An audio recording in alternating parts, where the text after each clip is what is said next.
ये रिवार्ड और जो है ना वो क्या उसे कहते हैं, पनिशमेंट और रिवार्ड मेंटालिटी है सारी की सारी।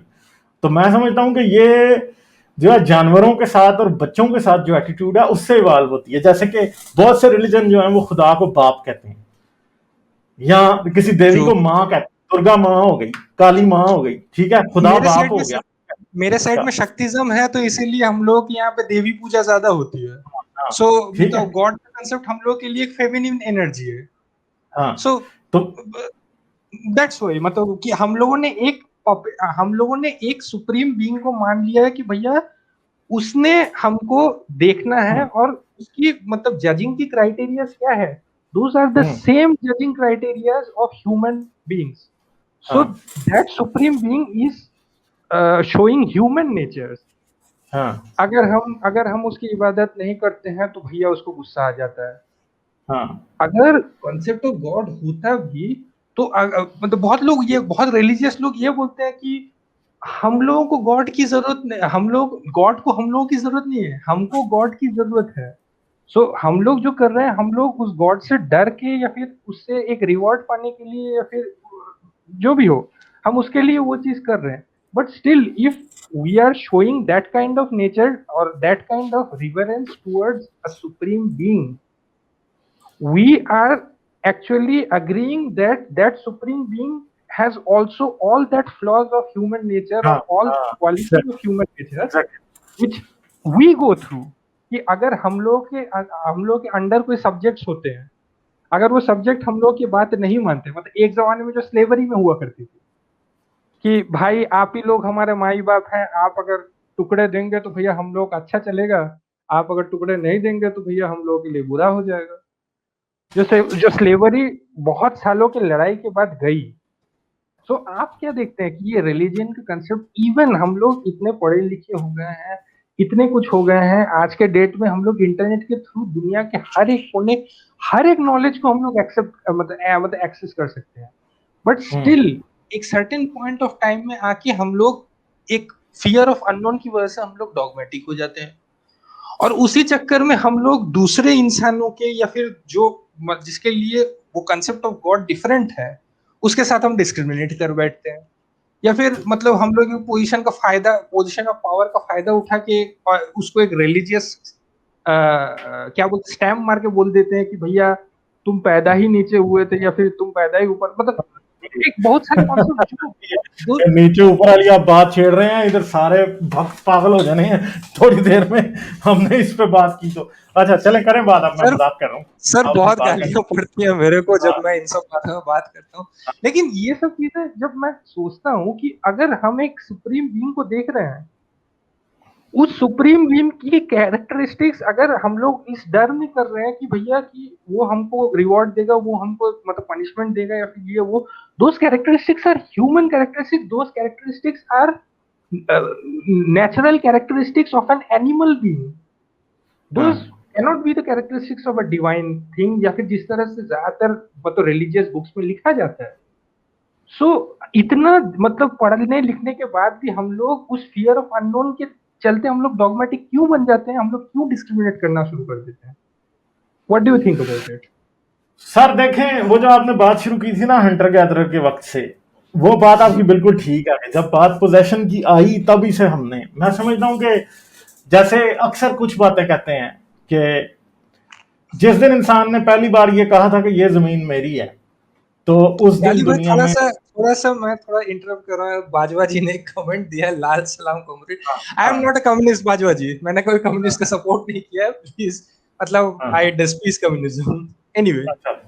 तो वो है कि जी क्या उसको कहते हैं कि जिस दिन जमीन पे लकीर खींच दी थी ना कि ये मेरी है और ये तुम्हारी है, और तुम इस मेरी जमीन के ऊपर कुछ नहीं कर सकते, तुम आ नहीं सकते इधर, उस दिन से प्रॉब्लम शुरू हो गया था। मैं समझता हूँ कि एग्री ये जितने भी रिलीजन आज आप देख रहे हैं ना, ये सब एग्रीकल्चरल रेवोल्यूशन के बाद के हैं, ठीक है। जी और इवन के हिंदुइज्म का जो एक बात है सिंपल सी, के हिंदुइज्म में ब्राह्मणिज्म जब शुरू हो रहा है और ब्राह्मणिज्म जब सॉलिडिफाई हो रहा था, तो उस टाइम इंडिया में दो किस्म के लोग थे। एक नोमैड्स थे जो कि जंगल में रहते थे, जो शिकार करते थे, जो कि जी परमानेंटली नहीं रहते थे, और दूसरे वो थे जो कि एग्रीकल्चर में इन्वॉल्व हो चुके थे, ठीक है।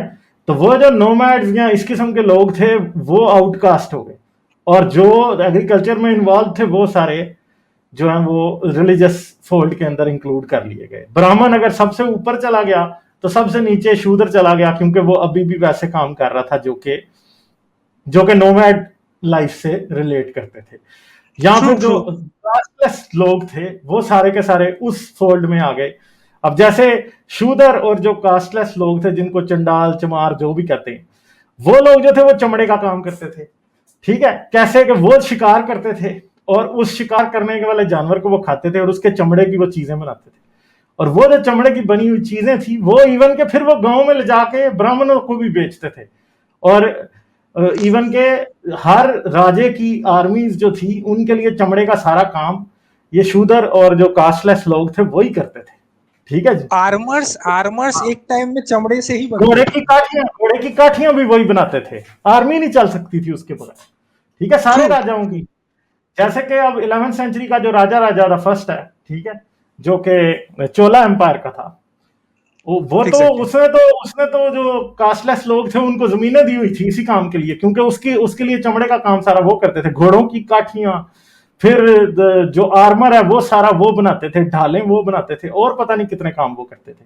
मगर आहिस्ता आहिस्ता क्योंकि ब्राह्मणिज्म जो था वो सबसे ऊपर ब्राह्मण को समझ रहा था, तो जाहिर बात है कि आपने अगर एक पोल यूनिपोलर तो दुनिया हो नहीं सकती, तो टू पोल्स बनाने पड़ते हैं। अगर ब्राह्मण सबसे ऊपर है तो किसी को नीचे होना है सबसे, तो वो नीचे वो था जो कि अग्रेरियन सोसाइटी में प्रॉपरली फिट नहीं होता था, सबसे नीचे उसको कर दिया गया। ठीक है जी, तो ये चीज है, नोमैडिक लाइफ जो है वो एक रियलिटी थी यहाँ पे। और जो भी ये अनटचेबल्स और जो शूदर थे वो आमतौर पे कहाँ रहते थे, एक गांव है तो गांव के बाहर एक और जगह होगी, जैसे जो तमिल है, तमिल के अंदर उनके रहने की जगह को क्या कहते हैं, परायाचेरी, और अनटचेबल्स के रहने की जगह को क्या कहते हैं, टिंडाचेरी। मतलब उन्होंने उनकी बकायदा चोला एम्पायर के जो रिकॉर्ड्स हैं उनके अंदर लिखा हुआ है कि जी इतने लोग। संगम लिटरेचर काफी ध्यान से पढ़ा है, आई वुड से आपने संगम लिटरेचर काफी ध्यान से पढ़ा है, मतलब ये सब चीजें बहुत, मतलब माइन्यूट जो डिटेल्स हैं वो बहुत लोग मिस कर जाते हैं। नहीं, मैंने संगम लिटरेचर नहीं पढ़ा, मैं ऐसे ही कहूँ, मैं तो बस जो अपने तौर पे देख रहा हूँ चीजें वही देखी है मैंने। हाँ भाई, ये कास्ट सिस्टम शुरू कहाँ से हुआ, तो ये शायद अब जो सामने आती हैं चीजें वो यही है कि जाहिर बात है कि अगर ब्राह्मण ने यूनिपोलर तो दुनिया नहीं होनी, तो उसने किसी ना किसी को बनाना है, फिर जाहिर बात है चीजें आहिस्ता आहिस्ता सॉलिडिफाई होती जाती हैं, फिर बदलते जाते हैं रंग दुनिया के, तो इस तरह हुआ है सब कुछ। जी जी। तो बात तो ये है ना, देखें हम एक बात जानते हैं, दुनिया के जितने भी मजहब हैं, ये कैसे आप समझ जाएंगे कि ये जो है ना ये कितना झूठ बोलते हैं। एक सिंपल सी बात है, ये क्यों झूठ बोलते हैं, मैं कहता हूं सब झूठे हैं। एक बहुत ही आसान सा फैक्ट है, जो कि अगर ये दुनिया के शुरू से के मजहब होते, यानी जैसे क्रिश्चियनिटी कहती है जी दुनिया बनी, आदम जन्नत में रहता था, आदम निकला वहां से, ठीक है, और दुनिया में उसके बच्चे फैल गए, तूफान आ गया, सैलाब आ गया, नू आ गया, मनु आ गया जी, उसका क्रिश्चियनिटी जुडाइज्म में नू तो इधर मनु हो गया, नोआ मनु दोनों एक ही टाइप के आ जाते हैं। अच्छा, अब मजे की बात यह है कि इनमें से किसी को ये याद ही नहीं है कि दुनिया में जमीन के ऊपर आज से 12,000 साल पहले या 20,000 साल पहले तो दुनिया में ज्यादा बर्फ थी, आइस एज थी, और आइस एज के अंदर एग्रीकल्चर पॉसिबल ही नहीं था। ठीक है जी, नोमैड लाइफ ही गुजरती थी बस, और कोई पॉसिबिलिटी नहीं थी, जमीन के ऊपर इंसान के रहने की जगह बहुत कम थी। तो अगर हिंदुइज्म कहता है कि वो करोड़ों सालों से चला आ रहा है, तो भाई आइस एज आपने मेंशन ही नहीं की हुई अपनी उसके अंदर, कोई है ही नहीं जिक्र, क्रिश्चियनिटी में नहीं है, जुडाइज्म में नहीं है, मेसोपोटामियन रिलीजन में नहीं, बेबीलोनियंस ने कोई नहीं जिक्र किया आइस एज का। ठीक है, तो ये सब कुछ ऐसे ही है, सही है, ये सब झूठ है असल में। तो बेसिकली ये बात वाकई है कि जब नोमैड लाइफ से ह्यूमंस निकले और एग्रीकल्चरल दौर आया शुरू हुआ, तो ऐसे नहीं हुआ कि चुटकी बजी और सारे लोग नोमैड से एग्रीकल्चर में हो गए। ग्रेजुअल चेंज, और उसके दौरान जो एग्रीकल्चर वाले हैं और जो नोमैड्स हैं उनके दरमियान में एक डिफरेंस था। One was better at one point, nomads better होंगे, और फिर एंड पे जब agricultural full swing agricultural age आ गई, कैटल फार्मिंग शुरू हो गई, आप पौधे उगाने लगे, तो फिर क्या होगा, फिर नोमैड्स जो है वो डिसएडवांटेज पे थे। और नोमैड्स की डिसएडवांटेज हमें अराउंड द वर्ल्ड बहुत से जगहों पे नजर आ जाती है फिर, ठीक है। Absolutely. आज भी वो डिसएडवांटेज पे, ठीक है। चलें और को बात करेंगे। एक चीज हाँ, एक टॉपिक पे मतलब बात करनी है जो मतलब जनरली एक बहुत ही बड़ा बोन कंटेंशन पॉइंट बनता है हम लोग के सबकॉन्टिनेंट के अच्छा लेवल पे।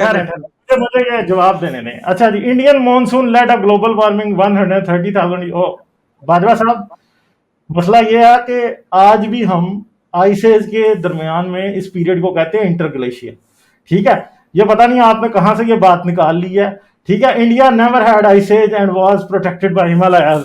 नहीं जी, आपको पता है एक चीज है जिसको सिर्फ सर्च करना है, एरेटिक बोल्डर्स। एरेटिक बोल्डर्स उनको कहते हैं कि बड़े बड़े पत्थर कई जगहों पे पड़े हैं जो कि समझ नहीं आती कहां से आए हैं।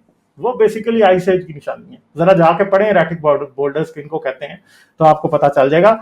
इंडिया में बहुत जबरदस्त किस्म की आइस एज थी। मैं तो सिंध में आइस एज के निशान देख के आया हूँ, पाकिस्तान में, जो कि साउथ में आता है। मध्य प्रदेश में जो मार्बल्स के जो पहाड़ी हैं, बहुत बड़े बड़े पत्थर हैं। नहीं, एक कई दफा ना ऐसे होता है कि एक पत्थर आपको बहुत बड़ा किसी जगह नजर आएगा, आपको समझ ही नहीं आएगा वो। अब मैं क्योंकि जियोलॉजिस्ट हूं, मुझे पता है इस बात का, हर एरिया के पत्थर एक खास किस्म के होते हैं, ठीक है। और आपको एक बात नजर आती है, बाजा साहब मुझे लिंक ना दे, मैं वैसे ही बता देता हूं आपको। इधर आपने शायद कोई पता नहीं, बाजवा साहब ने सोचा कि जो भी गालिब कहेगा उसके खिलाफ ही अब मैंने कुछ कहना है, ठीक है। तो होता क्या है कि हर एरिया के पत्थर होते हैं प्रॉपर, ठीक है, सेडिमेंट्री रॉक्स होते हैं। आप आइडेंटिफाई कर सकते हैं कि ये पत्थर इसी एरिया का है या इस एरिया का नहीं है। तो कई बार ऐसे होता है कि सिंध में आपको, साउथ पाकिस्तान में आपको एक बहुत बड़ा पत्थर नजर आएगा जो कि उस एरिया में पाया ही नहीं जाता। और वो पत्थर कितना होगा, 70 टन का होगा, शायद 100, 200, 300 टन का हो, ठीक है। वो आपको पता ही नहीं चलेगा कि ये कहां से आया। तो वो बेसिकली कैसे आते हैं, उनको दरिया भी नहीं लेके आ सकते। उनको जब ग्लेशियर्स मूव करते हैं ना, तो वो पत्थर ग्लेशियर्स के साथ मूव करते हैं, ठीक है। और ये पूरी दुनिया में पाए जाते हैं, पूरी दुनिया में। क्यों ये पाए जाते हैं, क्योंकि आइस एज एक रियलिटी थी। और आज से 12-14 हजार साल पहले दुनिया में ज्यादा जगहों पे बर्फ थी। सिर्फ और सिर्फ इक्वेटर के पास पास एक छोटा सा एरिया ऐसा होता था जहां पे बर्फ नहीं होती थी, बाकी सब जगह बर्फ थी, ठीक है। और विंटर बहुत लंबा होता था और समर बहुत छोटा होता था, शायद 2 माह का 3 माह का समर होता। तो इस चीज को फिर आइस एज कहते हैं। और आइस एज, आज हम आइस एज के दरमियान एक इंटरग्लेशियर पीरियड में रह रहे हैं। और इंटरग्लेशियर पीरियड वो होते हैं जो कि जिसमें आइस की जो शीट्स हैं वो नॉर्थ और साउथ की तरफ थोड़ी वापस चली जाती हैं। और फिर ये जो इंटरग्लेशियल पीरियड है तकरीबन 70,000 ईयर्स का होगा, ठीक है। और पिछले 2 मिलियन ईयर्स से हम लोग आइस एज में ही असल में चल रहे हैं एक हिसाब से। तो आइस एज के अंदर कई बार हम बिल्कुल स्नोबॉल अर्थ पे पहुंच जाते हैं, कई बार फिर हम ब्लू अर्थ पे पहुंच जाते हैं। तो ये बात है।